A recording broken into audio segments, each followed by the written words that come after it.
कल्याण तक की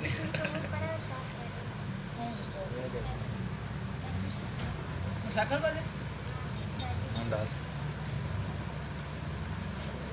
एक जाना पे सैफी पे जाने खराब दिया ना सैफी का क्या कह रहा है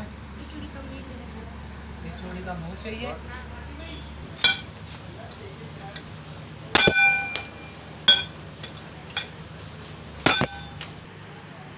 यहाँ से साइज बराबर है, यहाँ से डाउन, ठीक है। अब ये साइज होगा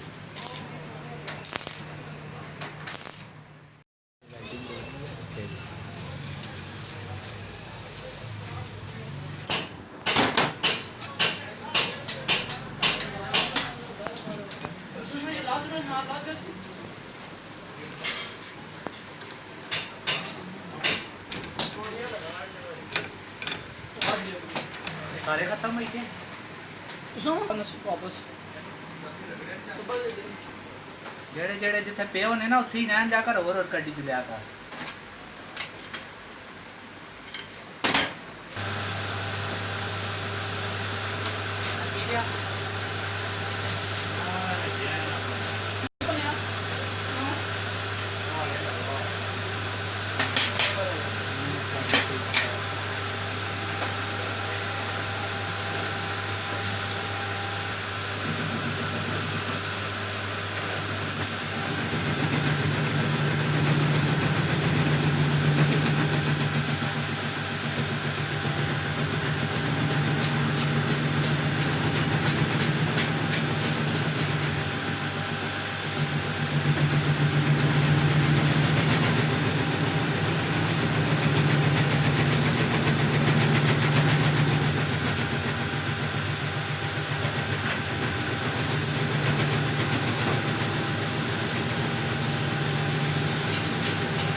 तो ले तो हमें पैपे आ जावे लग सी ने